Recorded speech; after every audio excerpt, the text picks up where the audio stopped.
Gracias.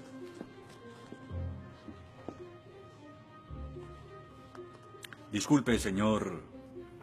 Wheaton. Josh Wheaton. Señor Wheaton, ¿le pasa algo? No puedo hacer esto. No puedo hacer lo que pide, soy cristiano. No, no se preocupe, aún puede regresar a su dormitorio, arrodillarse y orar al lado de su cama si quiere. Lo que haga con su vida es su problema, pero lo que haga aquí en la clase es el mío. Yo no puedo. Muy bien, señor Wheaton. Déjeme explicarle la alternativa. Si no puede admitir que Dios está muerto para el propósito de esta clase, entonces tendrá que defender la antítesis de que Dios no está muerto y será enfrente de la clase, en el atril. Y si falla, que de hecho lo hará, perderá esta sección que equivale al 30% de la nota final de este curso. ¿Lo acepta? ¿Quién decide si gano o pierdo la discusión? Pues yo lo haré. Es mi clase. Yo dirijo. La evaluación es mi privilegio. Con todo respeto, pero no creo que sea objetivo. ¿Y qué es lo que propone? Bien... ¿y qué tal ellos? Bien, es interesante, pero ¿por qué darles el poder a ellos? Ya los convenció. Lo que debo hacer es desconvencerlos, para que admitan su error.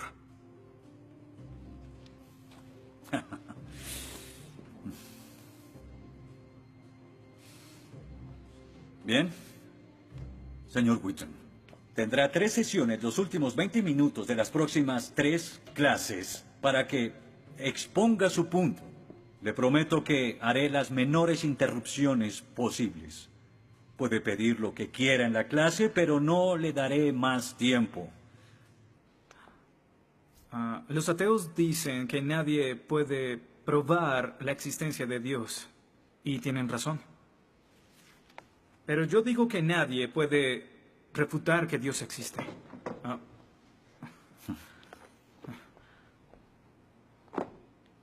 Pero la única forma de debatir este asunto es observando la evidencia disponible. Y es lo que vamos a hacer. Pondremos a Dios en un juicio. Con el profesor Radisson como fiscal y yo como el abogado defensor. Y ustedes como el jurado.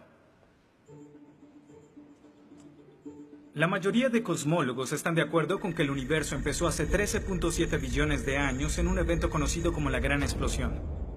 Ahora, analicemos la descripción del físico ganador del premio Nobel Steven Weinberg de cómo habría sido la Gran Explosión y, ya que él es ateo, podemos estar seguros de que no hay ninguna inclinación religiosa en su descripción. Al principio, hubo una explosión y en 3 minutos, 98% de la materia que hay o habrá se produjo. El universo apareció. Por 2500 años, la mayoría de científicos estuvieron de acuerdo con Aristóteles, con la idea de que el universo siempre ha existido sin inicio o final. Pero la Biblia no está de acuerdo. En 1920, el astrónomo belga Georges Lemaitre, teísta, que de hecho... ¿Qué es un teísta? Un teísta es alguien que cree en la existencia de Dios. Dijo que todo el universo saltó a la existencia en un billonésimo de segundo. De la nada, en un inimaginable destello de luz. Así es como esperaría que el universo respondiera si Dios hubiera dado la instrucción en Génesis 1:3 que exista la luz. En otras palabras, el origen del universo apareció como se esperaría después de leer Génesis y por 2500 años.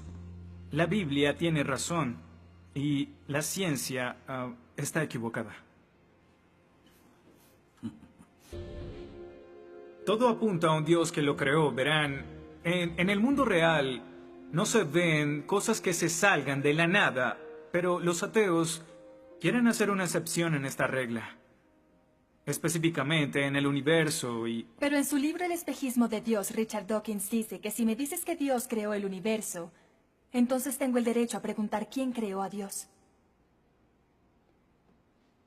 La pregunta de Dawkins solo tiene sentido en términos de un Dios que ha sido creado. No tiene sentido en términos de un Dios no creado. que es la clase de Dios en el que creen, incluso dejando a Dios fuera de la ecuación, tengo el derecho de devolverle la pregunta al señor Dawkins y decir, si el universo te creó, ¿quién creó el universo?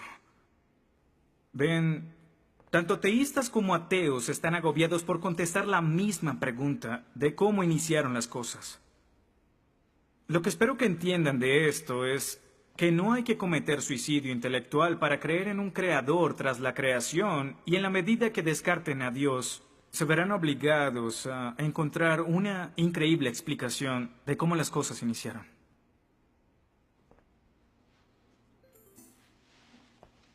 Me imagino que estás satisfecho con tu presentación. Veo que astutamente evadiste el hecho de que Stephen Hawking, el científico más famoso del mundo y no es teísta, recientemente estuvo a favor de un universo autodiseñado. No lo evadí, simplemente... Simplemente no lo sabías. Bien, veamos lo que el profesor Hawking, profesor lucasiano de física de Cambridge, quien ahora ocupa la silla usada por Sir Isaac Newton, tiene que decir sobre el origen del universo. Y cito: ya que hay una ley como la gravedad, el universo puede y se creará de la nada. Creación espontánea es la razón. Hay algo en lugar de nada. Por eso es que el universo existe. Nosotros existimos. No es necesario invocar a Dios para tener al universo en movimiento. Final de la cita. Nunca ibas a mencionar su comentario, pero su opinión se mantiene. ¿Qué respondes?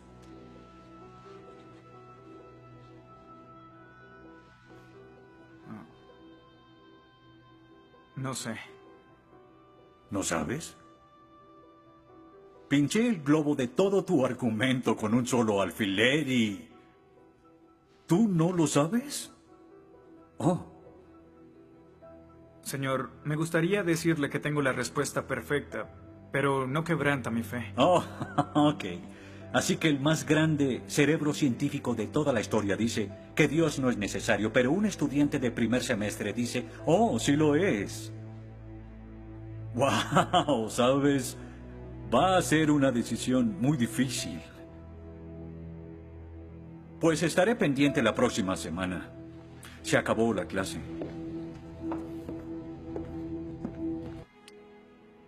Gracias a una ley como la gravedad, el universo puede y se creará de la nada.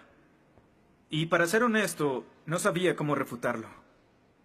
Después de todo, es cierto que Hawking es un genio.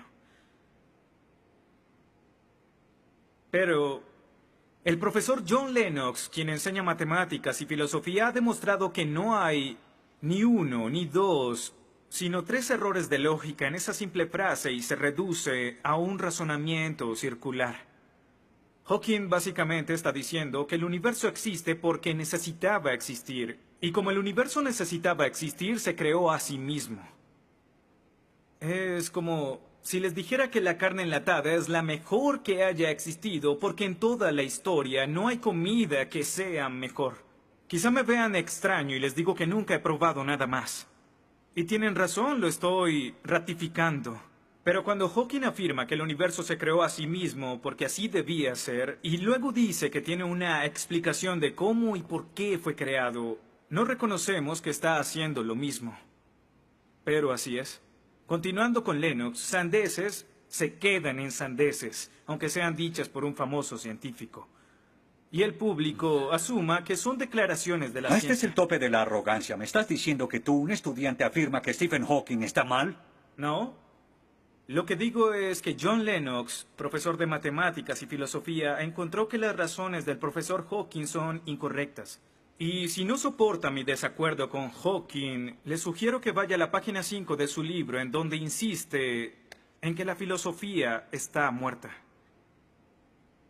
Y si está tan seguro de la infalibilidad de Hawking y la filosofía realmente está muerta, entonces no hay necesidad de esta clase. El mal. Se dice que el mal es el arma más potente del ateísmo contra la fe cristiana. Después de todo, la existencia del mal nos lleva a una pregunta. ¿Y si Dios es tan bueno y tan poderoso, ¿por qué permite que el mal exista? La respuesta a esto es muy simple. Libre albedrío. Dios permite que el mal exista por el libre albedrío. Desde el punto de vista cristiano, Dios tolera el mal en este mundo por un tiempo para que un día todos los que eligieron amarlo estén con Él en el cielo, apartados del mal, pero con el libre albedrío intacto. En otras palabras, la intención de Dios con el mal es destruirlo un día. Oh, qué conveniente. Un día me desharé de todo el mal del mundo, pero hasta ese momento tendrán que lidiar con las guerras, holocaustos, tsunamis, pobreza, hambruna y sida. Que se diviertan. Luego nos enseñará sobre el absolutismo moral. ¿Pero por qué no? El profesor Radisson, quien claramente es ateo, no cree en absolutismo moral, pero en su programa dice que planea hacernos un examen en la última semana. Apuesto a que si consigo una A en el examen haciendo trampa, inmediatamente empezará a sonar como un cristiano insistiendo que está mal hacerlo. ¿Y qué base tendría él? Si el propósito de mis acciones es lograr el éxito, entonces, ¿por qué no podría hacerlo? Para los cristianos, el punto de la moralidad, lo que constituye lo bueno y lo malo, es una línea directa que nos conduce hacia Dios. Oh, estás diciendo que necesitamos a Dios para ser morales, que una moral atea no es posible. No, pero sin Dios no hay una razón para ser moral. No habría un estándar para el comportamiento moral. Para los cristianos, mentir, robar, hacer trampa en un examen para lograr una calificación que no merezco está prohibido. Pero si Dios no existiera, según Dostoyevsky, este es el punto. Ahora, si Dios no existe, entonces todo es permitido. Y no solo es permitido, sino sin sentido. Si el profesor Radisson tiene razón, entonces nuestra lucha, nuestro debate, lo que decidamos aquí no tiene sentido.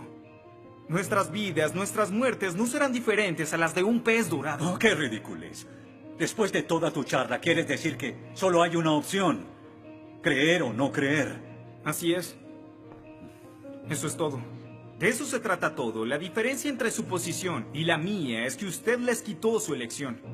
Les exigió que eligieran la casilla marcada con no creo. Sí, porque quiero liberarlos. Porque la religión es como un virus mental que los padres han heredado a sus hijos.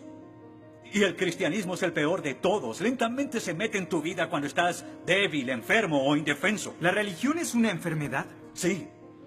Sí, infecta todo. Es la enemiga de la razón. ¿Razón?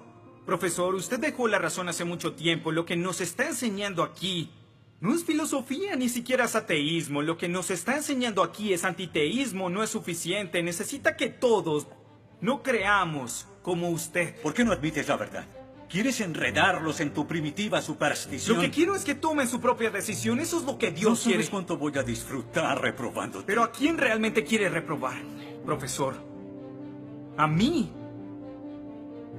¿O a Dios?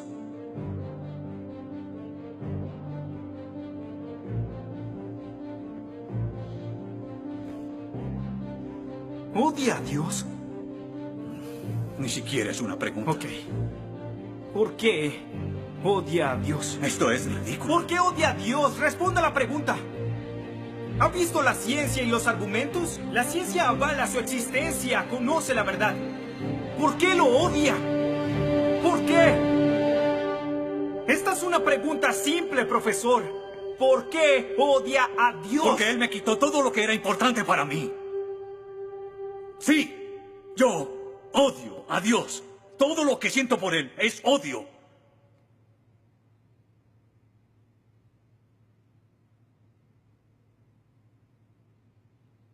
¿Cómo puede odiar a Dios si no existe?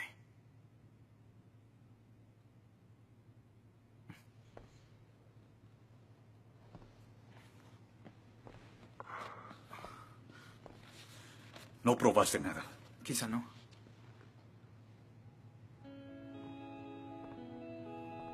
Ellos deben elegir.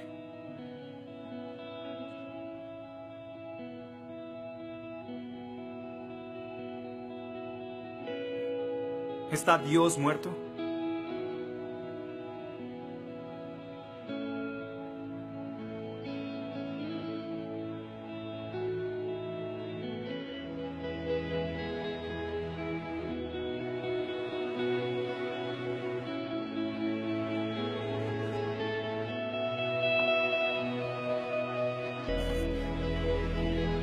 Dios no está muerto.